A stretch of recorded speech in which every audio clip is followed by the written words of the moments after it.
Good morning students. आज हम 12वीं कक्षा का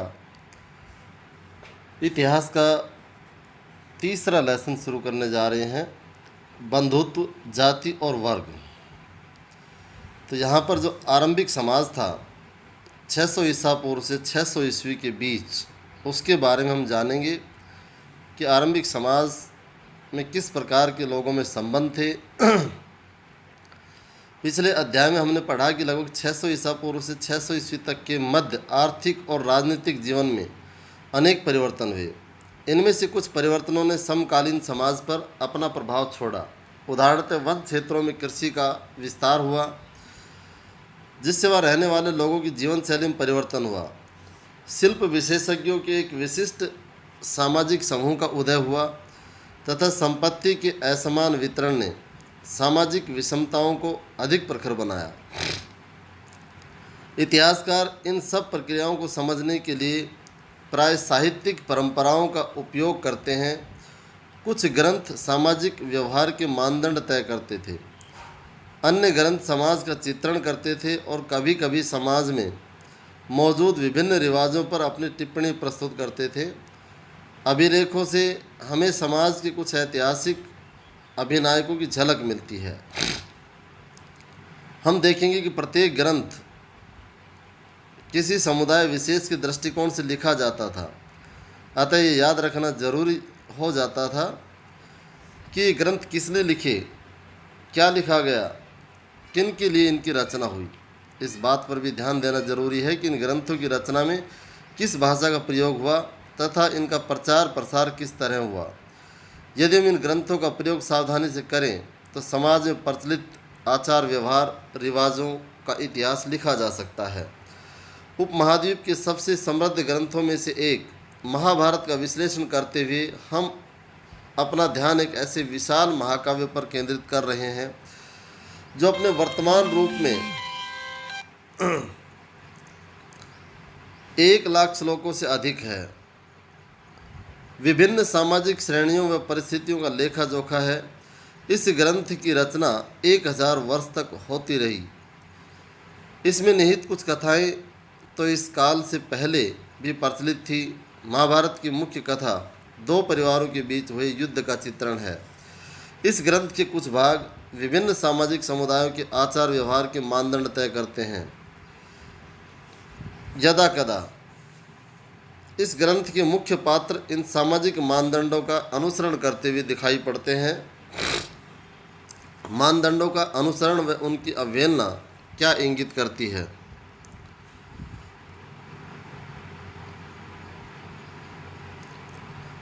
महाभारत का समालोचनात्मक संस्करण 1919 में प्रसिद्ध संस्कृत विद्वान V.S.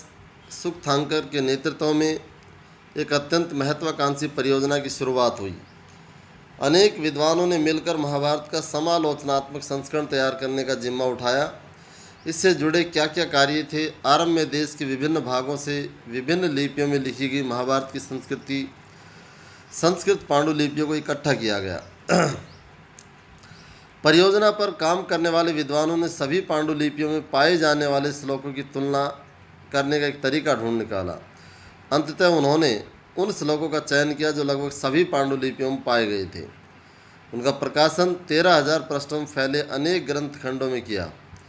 इस परियोजना का पूरा करने में 47 साल लगे। इस पूरी प्रक्रिया में 2 बातें विशेष रूप से उभर कर आई।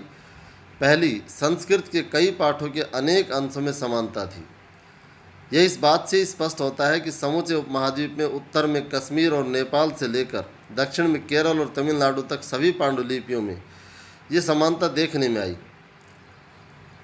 दूसरी बात जो स्पष्ट है वह यह थी कि कुछ शताब्दियों के दौरान हुए महाभारत के प्रेक्षण में अनेक क्षेत्रीय प्रभेद भी उभर कर सामने आए।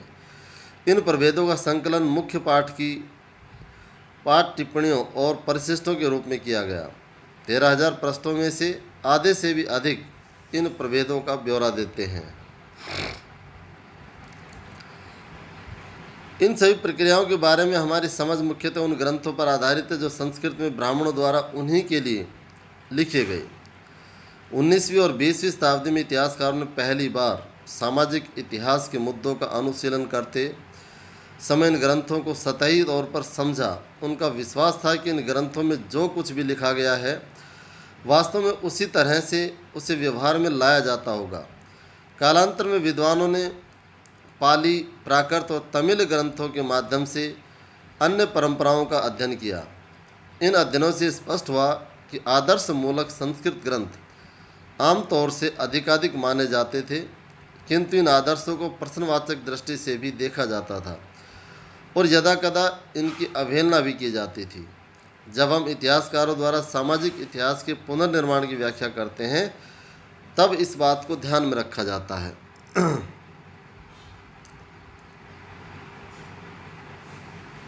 बंधुता एवं विवाह, अनेक नियम और व्यवहार की विभिन्नता। देखिए, हमें महाभारत से पता चलता है इन बातों के बारे में, परिवारों के बारे में हमें जानकारी मिलती है महाभारत से।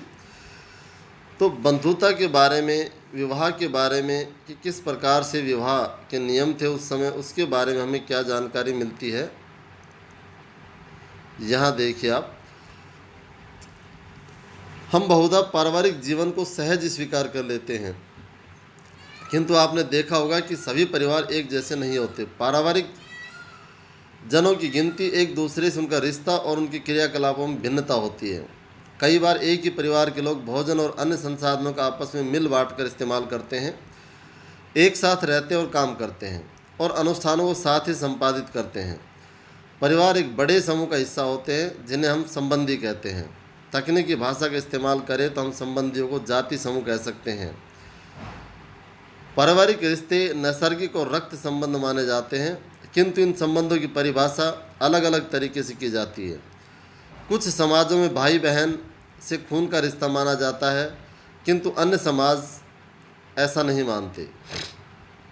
आरंभिक समाजों के संदर्भ में इतिहासकारों को विशिष्ट परिवारों के बारे में जानकारी आसानी से मिल जाती है, किंतु सामान्य लोगों के पारिवारिक संबंधों को पुनर्निर्मित करना मुश्किल हो जाता है। इतिहासकार परिवार और बंधुता संबंधी विचारों का भी विश्लेषण करते हैं। इनका अध्ययन इसलिए महत्वपूर्ण है क्योंकि इससे लोगों की सोच का पता चलता है। संभवतः इन विचारों ने लोगों की क्रियाकलापों को प्रभावित किया होगा। इस तरह व्यवहार ने विचारों पर भी असर डाला। पितृवंशिक व्यवस्था के आदर्श क्या थे, ये देखिए यहाँ पर। क्या हम उन बिंदुओं को निर्दिष्ट कर सकते हैं जब बंधुता के रिश्तों में परिवर्तन आया? एक स्तर पर महाभारत इसी की कहानी है। यह बांधवों के दो दलों, कौरव और पांडव के बीच भूमि और सत्ता को लेकर हुए संघर्ष का चित्रण करती है। दोनों ही दल कुरु वंश से संबंधित थे, जिनका एक जनपद पर शासन था। यह संघर्ष एक युद्ध में परिणत हुआ जिसमें पांडव विजयी हुए। इसके उपरांत पितृवंशिक उत्तराधिकार को उद्घोषित किया गया। हालांकि पितृवंशिकता महाकाव्य की रचना से पहले भी मौजूद थी। महाभारत की मुख्य कथा वस्तु ने इस आदर्श को और सुदृढ़ किया। पितृवंशिकता में पुत्र पिता की मृत्यु के बाद उसके संसाधनों पर अधिकार जमा सकते थे, और राजाओं के संदर्भ में लिया जाए तो एक राजा के बाद उसका पुत्र उस सिंहासन पर बैठता था। अधिकतर राजवंश पितृवंशिकता प्रणाली का अनुसरण करते थे। हालांकि इस प्रथा में विभिन्नता थी।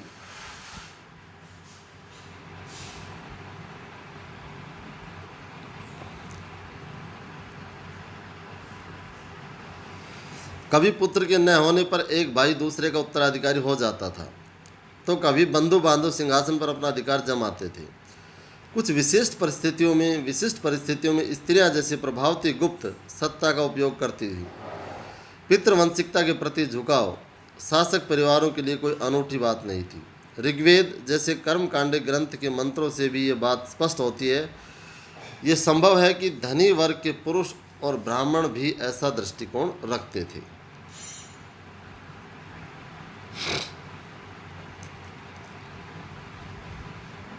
तो महाभारत के अंदर पितृवंशिकता की जो बात बताएगी, यानी कि राजा के बाद उसके पुत्र का सिंहासन पर अधिकार होगा, इसी तरह से महाभारत के अंदर जो कौरव और पांडव उनके बीच जो युद्ध लड़ा गया, उसमें इस अधिकार को लेकर भी लड़ा गया था कि उत्तराधिकारी कौन है। इसके बाद विवाह के नियम। जहाँ पितृवंश को आगे बढ़ाने के लिए पुत्र महत्वपूर्ण थे, वहाँ इस व्यवस्था में पुत्रियों को अलग तरह देखा जाता था। पैतृक संसाधनों पर उनका कोई अधिकार नहीं था। अपने गोत्र से बाहर उनका विवाह कर देना ही अपेक्षित था। इस प्रथा को बहिर्विवाह पद्धति कहते हैं। यह क्वेश्चन बनता है कि बहिर्विवाह पद्धति किसे कहते हैं। अपने गोत्र से बाहर विवाह करना बहिर्विवाह पद्धति कहलाती है। और इसका तात्पर्य यह था कि ऊंची प्रतिष्ठा वाले परिवारों की कम उम्र की कन्याओं और स्त्रियों का जीवन बहुत सावधानी से नियमित किया जाता था, जिससे उचित समय और उचित व्यक्ति से उनका विवाह किया जा सके। इसका प्रभाव यह हुआ कि कन्यादान अर्थात विवाह में कन्या की भेंट को पिता का महत्वपूर्ण धार्मिक कर्तव्य माना गया। नए नगरों के उद्भव से सामाजिक जीवन अधिक जटिल हुआ, जहाँ पर निकट और दूर से आकर लोग मिलते थे और वस्तुओं की खरीद फरोख्त के साथ ही इस नगरीय परिवेश में विचारों का भी आदान प्रदान होता था। संभवतः इस वजह से आरंभिक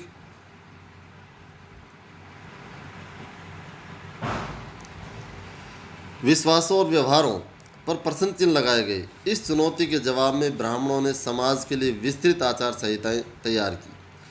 ब्राह्मणों को इन आचार संहिताओं का विशेष पालन करना होता था, किंतु बाकी समाज को भी इसका अनुसरण करना पड़ता था। लगभग 500 ईसा पूर्व से इन मानदंडों का संकलन धर्मसूत्र और धर्मशास्त्र नामक संस्कृत ग्रंथों में किया गया। इसमें सबसे महत्वपूर्ण मनुस्मृति थी, जिसका संकलन लगभग 200 ईसा पूर्व से 200 ईस्वी के बीच हुआ। हालांकि इन ग्रंथों के ब्राह्मण लेखकों का ये मानना था कि उनका दृष्टिकोण सार्वभौमिक है और उनके बनाए नियमों का सबके द्वारा पालन होना चाहिए, किंतु वास्तविक सामाजिक संबंध कहीं अधिक जटिल थे।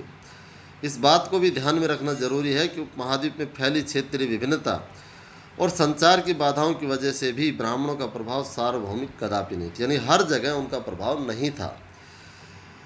दिलचस्प बात यह है कि धर्मसूत्र और धर्मशास्त्र विवाह के 8 प्रकारों को अपनी स्वीकृति देते हैं। इनमें से पहले 4 उत्तम माने जाते हैं और बाकियों को निंदित माना गया है। संभव है कि विवाह पत्तियाँ उन लोगों में प्रचलित थी जो ब्राह्मणी नियमों को अस्वीकार करते थे। तो यहाँ पर 8 प्रकार की विवाह पत्तियाँ बताई गई है, उसका वर्णन आगे करेंगे हम। नेक्स्ट लेक्चर में हम स्त्री के गोत्र से संबंधित जो बातें हैं उसके बारे में देखेंगे।